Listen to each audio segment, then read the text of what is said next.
मंच पर उपस्थित बहुजन समाज पार्टी के सभी सम्मानित नेतागण, यहाँ पर उपस्थित सभी साथियों, मैं अपनी बात शुरू करने के पहले संविधान के निर्माता डॉक्टर बाबा साहब भीमराव अम्बेडकर और बहुजन समाज पार्टी के संस्थापक माननीय श्री राजीव गांधी को नमन करता हूं। श्री सुरेश कश्यप जी, एमएलसी, प्रदेश महासचिव, माननीय धर्मजी चौधरी जी, राष्ट्रीय प्रवक्ता बहुजन समाज पार्टी, श्री विजय सिंह जी, श्री दीपक राणा जी, माननीय के चंद सैनी जी, माननीय राजेश सागर जी, माननीय संजीव शर्मा जी, माननीय विक्रम सिंह जी, माननीय इंजीनियर रिशपाल सिंह, प्रभारी प्रत्याशी नगीना, श्रीमती प्रिया सिंह, श्रीमती रुचि लीला, प्रभारी प्रत्याशी बिजनौर, श्री शाहनवाज आलम जी, प्रत्याशी नजीबाबाद, माननीय गाजी पूर्व विधायक, प्रभारी प्रत्याशी बदरपुर, डॉक्टर शकील हाशमी, प्रभारी और प्रत्याशी चांदपुर, माननीय जियाउद्दीन अंसारी, प्रभारी प्रत्याशी नूरपुर, माननीय हाजी कमाल जी, माननीय अनिल चौबे जी, माननीय प्रेम सिंह जी, हमारे बहुत पुराने 20 वर्षों से हम लोग साथ में काम कर रहे हैं और लोकसभा के सम्मानित सदस्य श्री गिरीश चंद्र जी, श्री जिलाध्यक्ष श्री जितेंद्र सिंह जी तथा यहाँ पर मौजूद बहुत बड़ी संख्या में आए हुए बहुजन समाज पार्टी के सभी कार्यकर्ता एवं समर्थक, माताएं, बहनें और हमारे मीडिया के साथी भाइयों, आपने बहुजन समाज पार्टी की सरकार 2007 से 12 के बीच में पूर्ण बहुमत की सरकार देखी थी। उसके बाद आपने समाजवादी पार्टी की सरकार देखी और आजकल आप देख रहे हैं भारतीय जनता पार्टी की सरकार। अब बहुत ही आसान हो गया है उत्तर प्रदेश की जनता के लिए कि यह तय कर पाना कि हमारे लिए कौन उचित है 2022 में जिसकी सरकार को बनाने का काम है, क्योंकि उनके सामने सभी सरकारों के आंकड़े, उनके पास सभी सरकारों के क्रियाकलाप है 5-5 साल के। कोई ये नहीं कह सकता कि हमें तो 2 साल मिला, हमें 1 साल मिला, इसलिए हम अपनी पूरी ताकत नहीं दिखा पाए, पूरी क्षमता नहीं दिखा पाए। आज उत्तर प्रदेश की जो सरकार चल रही है भारतीय जनता पार्टी की और इसके पहले समाजवादी पार्टी की सरकार है। अगर आप दोनों को मिलाने का काम करेंगे, दोनों को आपस को देखने का काम करेंगे कि इनमें दोनों में क्या फर्क है, बहुत बड़ा फर्क नजर आएगा। क्योंकि भारतीय जनता पार्टी और समाजवादी पार्टी की सोच भी एक है, उनकी कार्यशैली भी एक है और ये चुनाव भी मिलकर नहीं होते। पूरे चुनाव के दौरान ये आपस में मिल करके एक दूसरे के खिलाफ कुछ ऐसी बातें उगलने का काम करेंगे, कुछ ऐसे अल्फाज बोलेंगे, कुछ ऐसी बातें भड़काने की बोलेंगे जिससे कि समाज में झुकाव, समाज घटे और इतना उल्लू सीधा आपस में वोट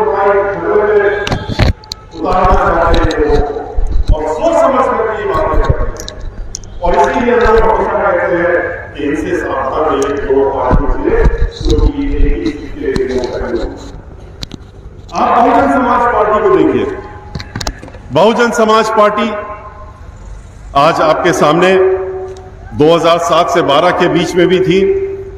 हमारी पार्टी की मुखिया, हम सबकी नेता बहन मायावती जी ने जो नारा दिया था सर्वजन हिताय सर्वजन सुखाय, और उस नारे को अमली जामा भी पहनाने का काम किया था।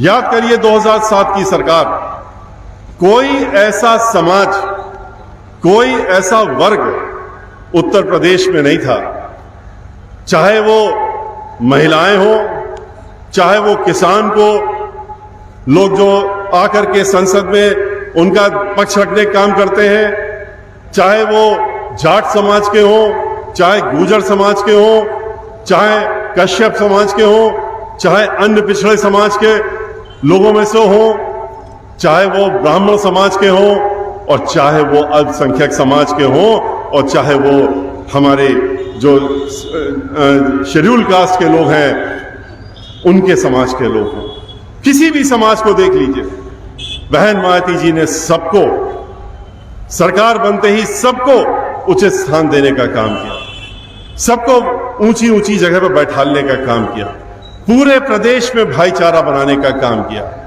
आप इनकी सभाओं में जाइए, इनकी सभाओं में आपको जाते ही एक भय लगने लगेगा कि अब कुछ होने वाला है। इनकी बातों से लगेगा कि ये कुछ भड़काने की बात करने वाले हैं, ये कुछ लड़ाने की बात कर रहे हैं। और बहुजन समाज पार्टी के किसी भी कार्यक्रम में जाइए, आज यहां जो ऐतिहासिक सम्मेलन हो रहा है नेहटौर में, आप देखिए सर्व समाज के लोग यहां उपस्थित हैं कि नहीं। अल्पसंख्यक के समाज इतनी भारी संख्या में, पिछड़े वर्ग के समाज के इतनी भारी संख्या में, महिलाएं इतनी भारी संख्या में, ब्राह्मण समाज के लोग भारी संख्या में, हर समाज के अनुसूचित जाति के लोग तो भारी संख्या में उपस्थित हैं ही। और मंच पर भी देख लीजिए, बहन मायावती जी ने जिनको आशीर्वाद दिया है, आपके समक्ष इन लोगों ने अभी अपनी बातें रखी हैं। हर समाज के, सर्व समाज के लोग आपको यहां पर नजर आ रहे हैं।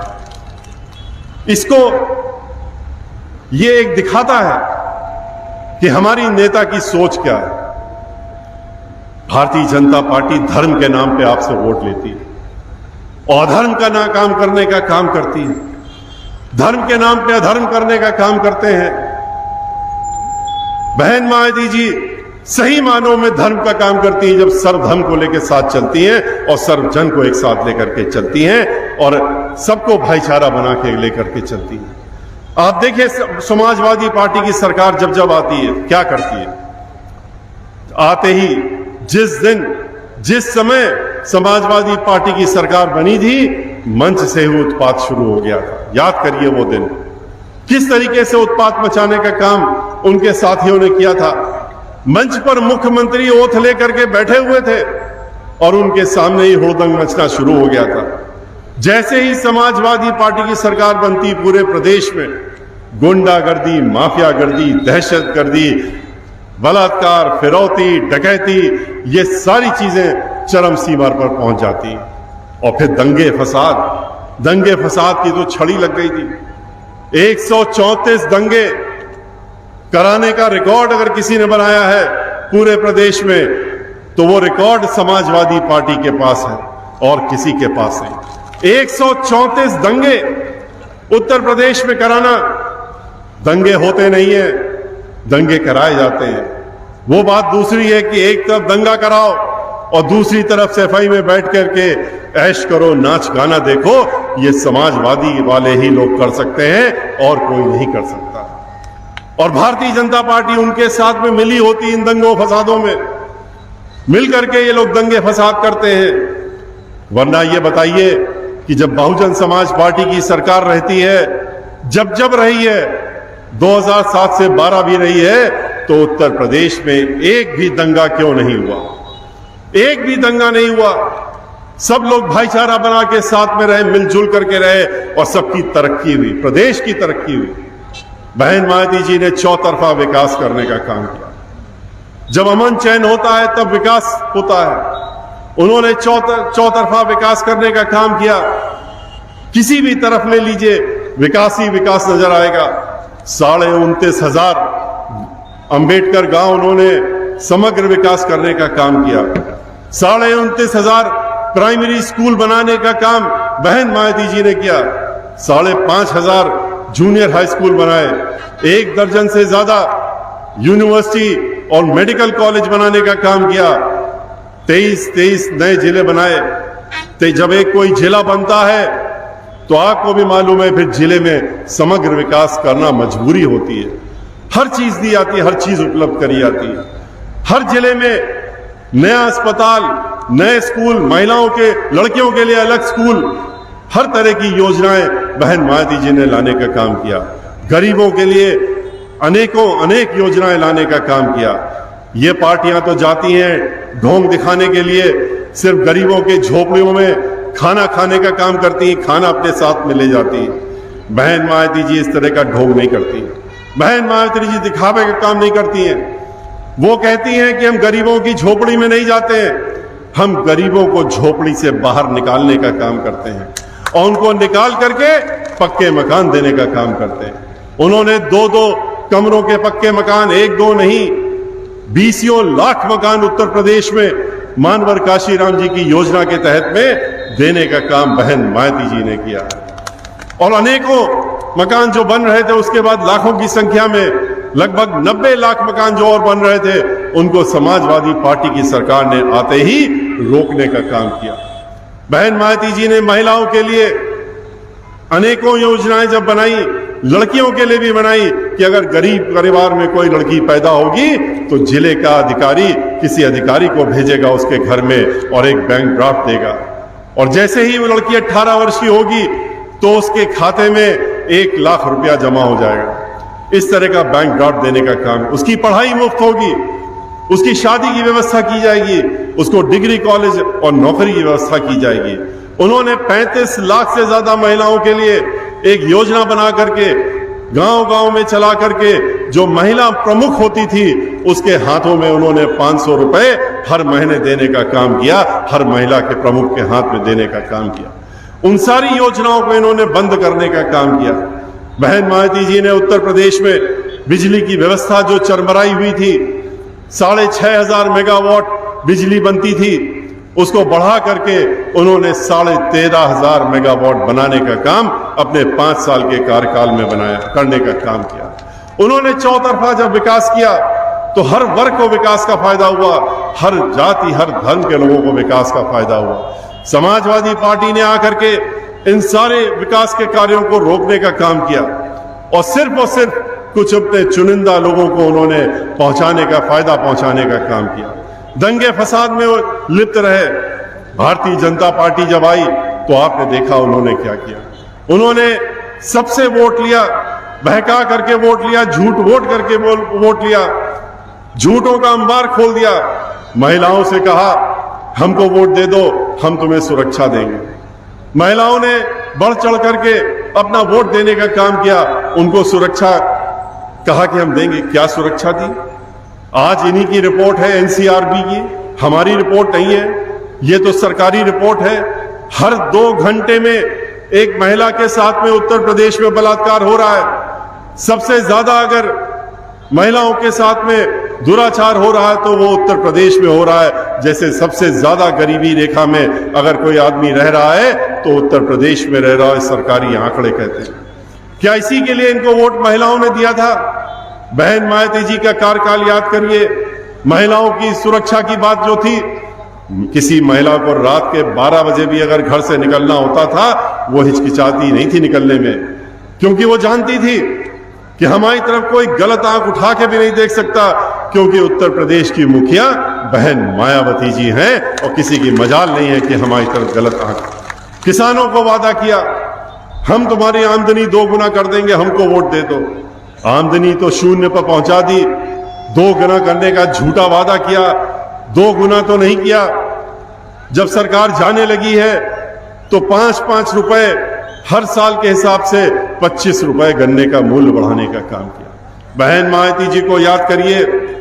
यहां उत्तर प्रदेश का हर किसान जानता है कि बहन मायावती जी ने कोई वादा नहीं किया था, लेकिन अपनी सरकार में उन्होंने किसानों की आय को 2 गुना करने का काम किया था। 125 रुपए मिलता था, 125 रुपए क्विंटल का दाम मिलता था, उसको 250 रुपए पहुंचाने का काम किया था। और 40 रुपए उनकी जो आखिरी कैबिनेट थी 2012 की, उसमें बढ़ाने का काम किया था कि जब 12 का सीजन आएगा तो उसमें बढ़ेगा, और वो बढ़ गया था बाद में, क्योंकि निर्णय पहले ले लिया गया था। समाजवादी पार्टी ने 15 रुपए बढ़ाए, इन्होंने 25 रुपए बढ़ाए, और किसानों की बात करते हैं। किसानों के तो ऊपर इन्होंने 3-3 काले कानून लाद दिए। और क्यों लाद दिए?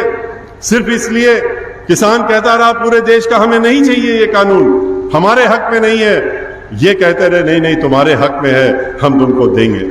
आखिर इसके पीछे क्या राज था? एक ही कारण था, इन्होंने पूरे देश को आज बेच दिया है। भारतीय जनता पार्टी ने आपकी संपत्ति जो इस पूरे देश की संपत्ति आपने 75 वर्षों में बनाने का काम किया, उसको इन्होंने धीरे धीरे इन कुछ चुनिंदा इनके जो उद्योगपति हैं, जो इनको लाखों हजार करोड़ रुपया देते हैं चुनाव के लिए, उनके हाथों में बेचने का काम किया। उन्होंने आज रेलवे बेच दिया, तेल बेच दिया, बैंक बेच दिया। पहले बैंक में घोटाले करवाए और फिर कहा कि बैंक दिवालिया हो गई, इसको बेच दिया। उन्होंने जो डिफेंस की फैक्ट्रियां थी, ऑर्डिनेंस फैक्ट्री, इनको भी बेचने का काम कर दिया। ओएनजीसी को बेच दिया, तेल निकालने वाली कंपनियों को बेच दिया, उन्होंने लाइफ इंश्योरेंस को बेच दिया, हर चीज को बेचने का काम किया। जहां जहां सरकारी नौकरी मिल सकती थी हमारे नौजवान लड़कों को, उनको सबको उन्होंने निजी हाथों में बेचने का काम किया। और किसानों के ऊपर इनकी निगाह लग गई। इन्होंने कहा पूरा देश तो हमारे हाथ में आ गया है, लेकिन हमको अब जमीन भी चाहिए इस देश की। और उन्होंने कहा भारतीय जनता पार्टी के मुखिया लोगों से, नेताओं से, कि हमको अब इस देश की जमीन चाहिए। तो इन्होंने 3 काले कानून बना दिए और इन काले कानून के तहत में किसानों को मजबूर करने जा रहे थे कि आप अपनी जमीन पट्टे पर देंगे और पट्टे पर इन उद्योगपतियों को देंगे, और उसके बाद तो दोबारा मिलने वाली नहीं जमीन वापस। ये किसान समझ गया और इसीलिए उसने आंदोलन किया। पिछले कई वर्षों से वो कह रहा है कि हमको एमएसपी चाहिए, हमें न्यूनतम जो रुपया मिलना चाहिए अपनी उपज का वो मिलना चाहिए, उसके लिए कानून बनाइए। उसके लिए कोई कानून नहीं बनाया, लेकिन जमीन हड़पने के लिए कानून बनाया। 15 महीने किसानों ने आंदोलन किया, 700 से ज्यादा किसान शहीद हो गए, अपनी जान दे दी। लखीमपुर खीरी में इन्होंने, जो किसान आंदोलन करके वापस लौट रहे थे निहत्थे, पीछे से आकर के और इनके मंत्री के लोग अपनी गाड़ी से कुचलने का काम करते हैं और उनको कुचल के मारने का काम कर दिया। 700 से ज्यादा लोगों की जानें चली गई। लगभग 45,000 मुकदमे इन्होंने दायर कर दिए किसानों के ऊपर। 15 महीने इतना प्रताड़ित किया किसानों के ऊपर, लाठियां भी चलाई, ठंड में पानी भी चलाया और सर फोड़ने का भी काम किया। और खुलेआम कहा मुख्यमंत्री ने कि इतनी लाठी मारो कि जब तक सर से खून न निकलने लगे। वो भी आपने देखा उत्तर प्रदेश और हरियाणा के बॉर्डर में, जब 2 लोग मर भी गए। तो ये ऐसी निर्दयी सरकार है जो वोट तो आपसे लेती है और उसके बाद कानून कब वापस ले रही है, जब चुनाव आ गए। इनको मजबूरी आ गई, इनको लगा कि इनके नेता, इनके जो एमएलए हैं, उन्होंने कहा कि हम लोग तो अपने घरों में भी नहीं जा पा रहे हैं। अपने कॉन्स्टिट्यूएंसी को तो छोड़िए, अपने इलाके को तो छोड़िए, हम तो अपने घर में भी नहीं घुस पा रहे हैं। क्योंकि जब घर में घुसने जाते हैं तो हमारे वहां के लोग हमको घेर लेते हैं और घेरते हैं, कहते हैं कि बताओ हमको जवाब दो। तो हम कैसे जवाब दें? इसलिए हम घर भी नहीं जा पा रहे हैं और इसलिए इन्होंने काले कानून वापस लिए। और इनके नेताओं ने, आपने भी सुना होगा, टेलीविजन में देखा होगा, अखबारों में पढ़ा होगा, गवर्नर साहब उन्होंने भी कह दिया, खुलासा कर दिया, और नेताओं ने भी खुलासा कर दिया। आपके क्षेत्र के भी बहुत बड़े नेता मंत्री हैं, उन्होंने भी खुलासा किया कि ये कानून तो हमने वापस लिया है थोड़े दिनों के लिए। ये बहुत अच्छा कानून है और इसको हम दोबारा लाने का काम करेंगे। तो ये सरकार कहती है किसान नासमझ है, किसानों को समझ नहीं है, वो समझ नहीं पाए हमारे अच्छे कानून को और इसलिए उन्होंने इसका विरोध किया है। तो इनको ये मालूम होना चाहिए कि इस देश का किसान वो है जो अपने बच्चों को, औलादों को सरहद में भेजता है, इस देश की रक्षा करने के लिए, सुरक्षा करने के लिए, और इस देश के 125 करोड़ 130 करोड़ रुपए लोगों को अन्न देने का काम करता है और हम लोगों का अन्नदाता होता है। उसको ये ना समझे। अब की बार किसानों ने मन बना लिया है और वो दिखा देंगे अब की बार चुनाव के समय कि कैसे इनकी सरकार को उखाड़ के फेंकना है। उन्होंने मन बना लिया है और वो हम लोग उनके साथ में आंदोलन में, सरकार, हम लोग पार्लियामेंट में भी थे, पार्लियामेंट के बाहर भी थे, हम लोग उनके साथ में बराबर बहुजन समाज पार्टी रही है। और अब की बार किसानों का हमें पूरी उम्मीद है कि वो अपनी खुद की सरकार बनाएंगे। जिस सरकार ने उनकी आमदनी 2 गुना उनके बगैर मांगे करने का काम किया था, उसकी सरकार बनाने का काम, बहुजन समाज पार्टी को बनाने का काम इस प्रदेश का किसान जरूर करेगा। और उत्तर प्रदेश की मुखिया बहन मायावती जी को, जो बहुजन समाज पार्टी की मुखिया हैं, उनको 5वीं बार मुख्यमंत्री बनाने का काम जरूर करेगा। आज प्रदेश में नौजवान बेरोजगार घूम रहा है। बेरोजगारों से उन्होंने कहा कि आओ तुम हमारे साथ में आ जाओ। नौजवानों से कहा हमारे साथ में आ जाओ, हमको वोट दो, हम तुमको 2 करोड़ नौकरियां देंगे। कहां नौकरियां दी इन्होंने नौकरियां देने की बात तो दूर, उनकी नौकरी छीनने का काम किया। 2 करोड़ से ज्यादा लोगों की नौकरियां लेने का काम किया और जहां जहां भी सरकारी नौकरी हो सकती थी उसको निजीकरण करके उन कारखानों को, उन जगहों को, उनके आगे का भी भविष्य खत्म कर दिया। जब पढ़े लिखे और विद्वान और जो हमारे ये नौजवान थे उन्होंने इनसे आंदोलन किया तो उनको भी लाठियां मिली, उनके भी सर फोड़े गए और उनसे कहते क्या है कि हम तुमको नौकरी तो नहीं दे सकते लेकिन एक सलाह दे सकते हैं। और क्या सलाह देते हैं कि तुम जाओ, पढ़े लिखे हो, तुम जाके पकौड़ा बेचने का काम करो। पकौड़ा बेचने की सलाह उनको दी।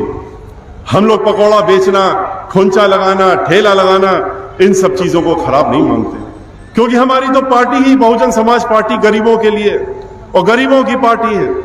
लेकिन धोखा तो नहीं देना चाहिए। पढ़े लिखे नौजवान जिन्होंने पढ़ लिख करके, जिनके माता पिता ने अपने जीवन का सारा रुपया लगा करके उनको पढ़ाने का काम किया और उसके बाद आप उनसे कहते हैं कि जाइए पकौड़ा बेचने का काम करिए, तो ये धोखा देने की बात है। और आपको इस चीज को, नौजवानों को याद रखना चाहिए। बहन मायावती जी ने 7 सितंबर को और 9 अक्टूबर को जो आपके सामने अपनी बात रखी थी मंच से, तो उन्होंने ये कहा था कि अब की बार हमारी सरकार बनने दो और हमारी प्रथम प्राथमिकता जो है अब की बार बेरोजगारी दूर करने की होगी और रोजगार देने की हमारी प्रथम प्राथमिकता किसानों के लिए होगी, महिलाओं के लिए होगी, बेरोजगारों के लिए होगी, मजदूरों के लिए होगी। आज सभी लोग परेशान, सभी लोग दुखी हैं। सारे कारखाने बंद हो गए, एक एक करके जीएसटी लगा दिया, उसके बाद नोटबंदी कर दिया और सारे कारखाने बंद कर दिए। किस तरीके से कोरोना के दौरान जब हमारे मजदूर जो बाहर काम कर रहे थे उनको आने पर मजबूर होना पड़ा, तो इस प्रदेश ने देखा कि किस तरीके से उनको यहां पर मेडिकल की व्यवस्था ना होने की वजह से, चिकित्सा की व्यवस्था ना होने की वजह से उनको ठोकरें खानी पड़ी। पैदल चलते रहे, कंधे में बच्चों को लेकर के घूमते रहे सड़कों में, और हमारे प्रदेश के मुखिया, हमारे प्रदेश के मुख्यमंत्री अपनी पीठ ठोकते रहे विज्ञापनों के माध्यम से कि हम बड़ा अच्छा काम कर रहे हैं, लेकिन ये नहीं सोचा कि इन लोगों के लिए कुछ बसें लगा दें, इनको गाड़ी लगा दें, ट्रेन लगा दें, इनके खाने की व्यवस्था कर दें, इसके बारे में नहीं सोचा।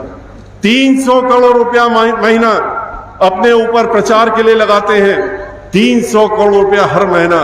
अगर ये 300 करोड़ रुपया इन कामों पे लगा दिया होता तो हमारे लोग कोरोना में इस तरीके से मरे नहीं होते, हमारे लोग सड़कों में नहीं मरते। और उन ऐसी दर्दनाक हम लोगों ने स्थितियां देखी हैं जहां हजारों की संख्या में, लाखों की संख्या में लोग मर गए, उनको दवाई नहीं मिली, डॉक्टर नहीं था, ऑक्सीजन नहीं थी और उन्होंने दम तोड़ दिया। और मरने के बाद उनको शमशान नहीं मिली, उनको जगह नहीं मिली जलाने के लिए, लकड़ी नहीं मिली, उनको गंगा जी में बहाने का काम किया गया या बालू में दबाने का काम किया गया। और किस तरह से जानवर उनको नोच खसोट रहे थे, वो देख करके दिल सबका किस तरह से हम लोगों के लग रहा था ऐसे हम लोगों को नोच रहा है जब वो हम लोग मंजर देख रहे थे। लेकिन इनके ऊपर कोई असर नहीं, खुलेआम अपनी पीठ ठोकते हैं कि हमने तो बड़ा अच्छा काम किया है। क्या यही काम किया है? महिलाओं के लिए कहते हैं हम बड़ी अच्छा काम कर रहे हैं, क्या यही काम कर रहे हैं? याद करिए किस तरीके से हाथरस में एक दलित समाज की बेटी, उसके साथ में किस तरह से दरिंदगी होती है और उसके बाद बलात्कार होने के बाद जब उसकी मृत्यु हो जाती है, तो किस तरह की सरकार है और किस तरह की सरकार के मुखिया हैं कि अखबार में दिखाया जा रहा कि वो देख रहे हैं टेलीविजन में, और दूसरी तरफ जो है वहां पर रात के 2:30 बजे आदेश उनके निर्देशों के तहत में मिट्टी का तेल डाल करके खेतों में उसको जलाने का काम किया गया। इतना दर्दनाक जो दृश्य था, पूरे प्रदेश ने ही नहीं, देश ने ही नहीं, पूरे विदेशों में भी देख करके लोग लज्जित हुए। और वो कहते रहे, उनकी माँ, उनके पिता, उनके भाई बहनें चीखते रहे, चिल्लाते रहे कि आखिरी बार तो हमको दिखा दो शरीर, हम दर्शन तो कर लें। लेकिन नहीं, उनको तालों में बंद कर दिया गया। और ये जिलाधिकारी को आदेश हुआ कि हम यहां से बैठे देख रहे हैं और देख लेना कि जब ये हमारे अपने लोग हैं इसमें जो मुलजिम हैं और उनको बचाना हमारा कर्तव्य है, अगर तुमने इसको जला नहीं दिया तो तुम्हें सस्पेंड कर दिया जाएगा। इस तरह की धमकी दे करके और ये काम कराया गया। किस तरीके से एनकाउंटर के बाद खुशी दुबे, उसके पति को तो एनकाउंटर में मार दिया, और उसके बाद 16.5 साल की लड़की कानपुर में खुशी दुबे, जिसकी एक दिन पहले शादी हुई थी, मेहंदी भी हाथों की नहीं छूटी थी, उसको जेल की सलाखों के पीछे बंद कर दिया ले जाके और कह दिया कि ये बहुत बड़ी दुर्दांत अपराधी है, इसको जेल से नहीं छूटना चाहिए। उसकी बेल आज तक नहीं होने दी उन्होंने। वो रोजाना उसको मॉनिटर करते हैं। उसके साथ साथ में घर में जो काम करने वाली महिलाएं थी उनको भी जेल में बंद कर रखा है। और इतना ही नहीं, 6 साल की लड़की और 3 साल के बच्चे को भी जेल में उनके साथ में बंद कर रखा है। क्या ऐसी सरकार की कल्पना हम लोगों ने की थी? किस तरीके से अभी हाथरस में जहां पहले इतना दर्दनाक काम हुआ, दोबारा से रेणु शर्मा जो कि पूर्व ब्लॉक प्रमुख और उससे भारतीय जनता पार्टी के लोग नाखुश थे, उसको बंद करा दिया, फर्जी मुकदमे में जेल में भिजवा दिया, जेल में बंद रखा। और जब उसको बेल मिल गई, बेल मिलने के बाद भी उसको जेल से नहीं निकलने दिया। 15 दिन तक उसको जेल से नहीं निकलने दिया, बेल मिलने के बाद भी। और कब निकलने को दिया? जब वो उसकी जान चली गई जेल के अंदर, उसकी मृत्यु हो गई, तो उसके मृत शरीर को बाहर निकलने दिया। और इसी तरह का इनका ये सोच इनकी जो है खुशी दुबे के लिए भी है। इसी तरह के निर्देश दे रखे कि वो जीवित जेल से बाहर नहीं आनी चाहिए। कितनी कैसी सरकार हम लोगों ने बनाई। और ये धर्म की बात करते हैं, ये धर्म के नाम पे वोट लेते हैं आप लोगों से। हिंदुओं से कहते हैं कि हम आपके देवताओं को पूजते हैं, आप हमको वोट दीजिए, और आपस में धर्म के नाम पे लोगों को लड़ाने की बात करते हैं। इनका धर्म का चेहरा तो असली चेहरा हमने तो खोल दिया था, पहले खुलासा कर दिया। पूरे प्रदेश में घूम करके आपके जिले में भी हम आए थे, 75 के 75 जिलों में 23 जुलाई से शुरू किया था हमने जब कार्यक्रम, तो हमने अयोध्या से शुरू किया था। और इसीलिए अयोध्या से शुरू किया था कि इनका ये धर्म का मुखौटा उखाड़ने के लिए, धर्म के नाम पे जो वोट लेते हैं, लोगों को बरगलाने का काम करते हैं, लोगों को भड़काने का काम करते हैं। अब लेकिन वक्त आ गया है, लोग पहचान गए इनको।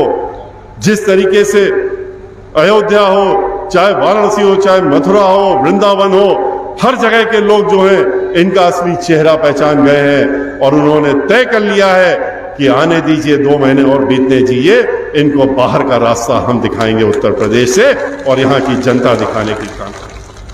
अल्पसंख्यक समाज के लोग, हमारे जो मुस्लिम समाज के भाई बहन हैं, उनको डराने का काम, उनको धमकाने का काम, दहशत फैलाने का काम ये 24 घंटे करते रहते हैं। जैसे कि ये ब्राह्मण समाज के ऊपर करते हैं, ठीक उसी प्रकार से अल्पसंख्यक समाज के ऊपर करते हैं।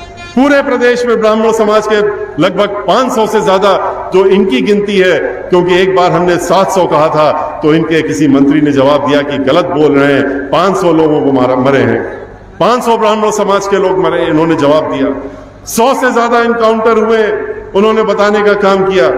तो 100 से ज्यादा इनकाउंटर हुए ब्राह्मण समाज के।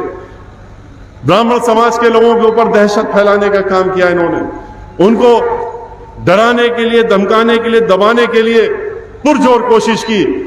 लेकिन खुशी की बात है कि पूरे उत्तर प्रदेश में हमने 75 जिलों में जाके प्रबुद्ध वर्ग सम्मेलन जब किए थे, तो हर जगह जैसे आज आप लोग यहाँ इतनी बड़ी संख्या में इकट्ठा हुए हैं, इसी प्रकार से ब्राह्मण समाज हर जिले में इकट्ठा हुआ था। और उसने भी कसम खा ली है कि अब की बार हम हाथी के निशान में लगा करके और बहन मायावती जी को उत्तर प्रदेश का 5वीं बार मुख्यमंत्री बनाएंगे। और इसी प्रकार इन्होंने अल्पसंख्यक समाज को भी दबाने डराने की कोशिश की। लेकिन इनको ये मालूम होना चाहिए कि आज चाहे वो अल्पसंख्यक समाज के लोग हों, चाहे ब्राह्मण समाज के लोग हों, चाहे दलित समाज के लोग हों जिनके ऊपर ये खुल के अत्याचार कर रहे हैं, चाहे किसान समाज के लोग हों, चाहे किसान हो, चाहे वो हमारे अन्य पिछड़े वर्ग के समाज के लोग हों, आज ये सब लोग दोबारा से 2007 वाला माहौल उत्तर प्रदेश में बनाना चाहते हैं, जिससे कि विकास हो सके, भाईचारा हो सके और मिल करके हम लोग इकट्ठा होकर के आगे बढ़ने का काम करें। आज आपको जरूरत है कि इनकी राह दिखाई, इनका असली जगह दिखाइए, और इनको ये मालूम होना चाहिए। ये मैं हर मंच पे मैं कहता हूं, आज भी कह रहा हूं कि हम लोगों की जब सरकार बनेगी तो जो इन्होंने दहशत फैला रखी है, जिस तरीके से कानपुर में हम लोगों ने आज टेलीविजन में देखा है, कल रात से दिखाया जा रहा है अकबरपुर में, कि एक लड़का बेचारा वो अपने हाथ में गोदी में एक